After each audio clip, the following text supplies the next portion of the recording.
So this is the history of KeyBite and how it came to be.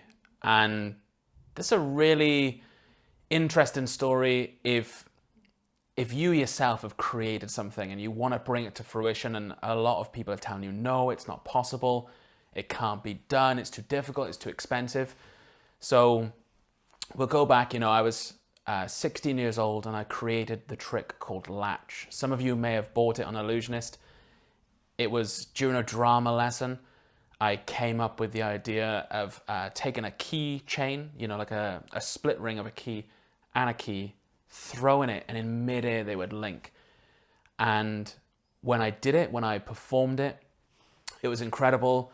A lot of magicians that I knew at the time were blown away by the actual visual and how easy it was to perform.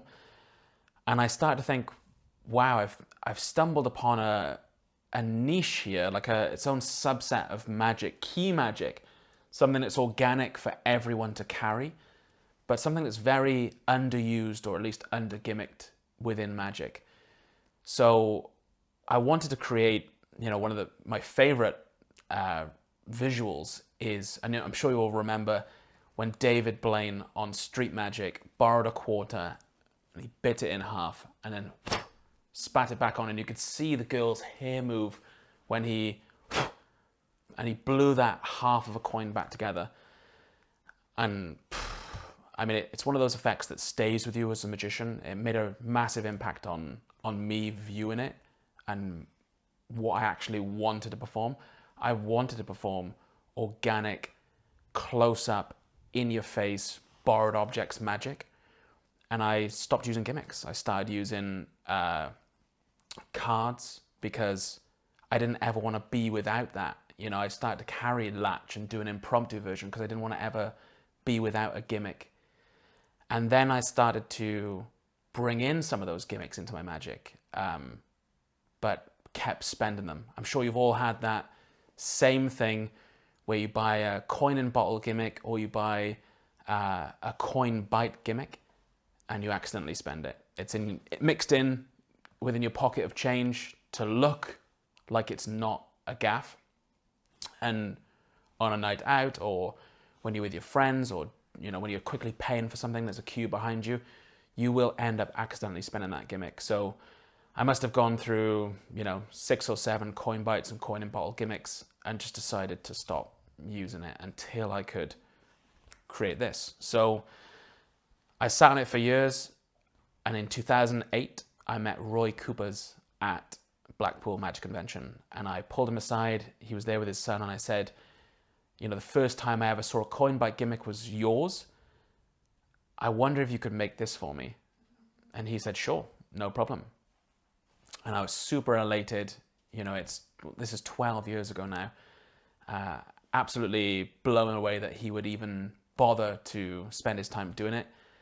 And after a few months of back and forth, I didn't really realize it at the time, but I was putting all of the problem solving and all of the onus to create this effect onto him. And that's something to keep in mind with your own magic as well. If you've got an idea, it's not just the idea you need to fix all the problems to realize that idea. Otherwise, you're just putting that responsibility on the manufacturer, and then it pretty much becomes their trick. So Roy couldn't do it. I left the idea. I thought it's not possible. Then I spoke to my friend Lloyd Barnes a few years later, and he decided to get me a surprise birthday present, to go to a gaff maker to get this made. He went to a gaff maker. Here's the drawing, this is how it should work. And the gaff maker said, absolutely not. It can't be done. It's too hard. It's too difficult. It can't be done. So I shelved the idea again. The following year, Lloyd forgot to buy me a present. He decided to go to a gaff maker for my birthday and try and get it done again with a different gaff maker. And, lo and behold, after a few emails back and forth, he couldn't get it done. This person wasn't able to overcome some of the issues with the gimmick. So, with a kind of circle, which is the coin bite gimmick, the band can easily fit around the coin. It's a perfect circle. With a key, you have a circle head and a thin end. So if you put a band around that, it's going to create a triangle. The band will go down the stem and then it will poke out and go around the key. And that's something that couldn't really be overcome with a few gaff makers and gaff producers. Again, I shelved the idea, couldn't do anything with it. Caught up with Roy Cooper's, this must have been 2018 at Magic Live. We sat there, I got my Sharpie out and I drew the solution on a napkin. I said, I've got it, this is it. Years ago, 10 years ago, you won't remember this, we had this conversation. This is exactly how it can be done. And, again, he went off again, missed emails, and we lost touch between the project, both of us. And I didn't really pursue it because I'd been knocked back so many times that I didn't really have that value in the project. My self-esteem with the gimmick had been knocked so many times that I didn't really want to push forward with it. So I get talking to Jared Manley. Now, Jared Manley is a genius. He has created so many things himself, but what he's most known for is being a special effects supervisor on Game of Thrones, which I'm sure you've seen. In the last season, when you see that dragon, spoilers, who cares? It's been out months. But when you see that dragon breathing fire, that's Jared Manley manning that dragon. And he's done some incredible things on the entire program, but he understands everything about production and about special effects, and that translates very well to Magic. So we got on a Skype, I did a rudimentary drawing again, sent him some images. 24 hours later, he sent me a working 3D printed black key prototype, which we can show on screen now. Here's the video somewhere up there, maybe over me talking. And it's just him spitting that back together. It was proof of concept. It was exactly what I needed. And there's a reason why it's done this way. And I'll kind of walk you through the gimmick and tell you. Keys are very universal in their appearance, but one of the most universal things about a key is the stem. The stem on almost all keys all over the world looks exactly the same. So sometimes the heads are different. Sometimes they have a colored patch over the top, like a cover.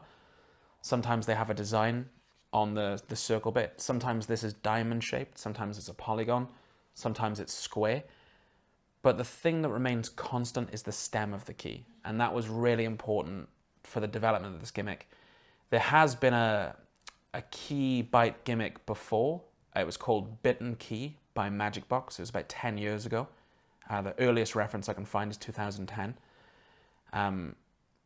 By that point, I'd already had the idea in my head that I didn't want it to look like that gimmick. They went with biting the top off a key. I wanted mine to be more universal because not everyone has the same style of head on their key. Another thing you'll notice is that this is silver, but when you take it out of the box, the other side of the key is brass. So this side is silver and this side is brass.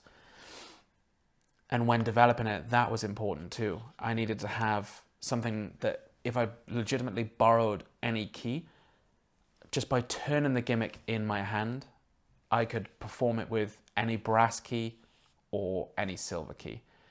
And even silver keys, they're plated or they're sprayed silver. They are brass on the inside usually. So it kind of made sense to have both of those options at my disposal. And that would give me 99.9% of keys out there. And traveling and performing all over the world, it is true that this is the most popular style of key. So this is called a mechanically cut key. And if you've got the gimmick now, by all means, slide it out of the box, pull it out, and let's go into some of the specifics of this gimmick.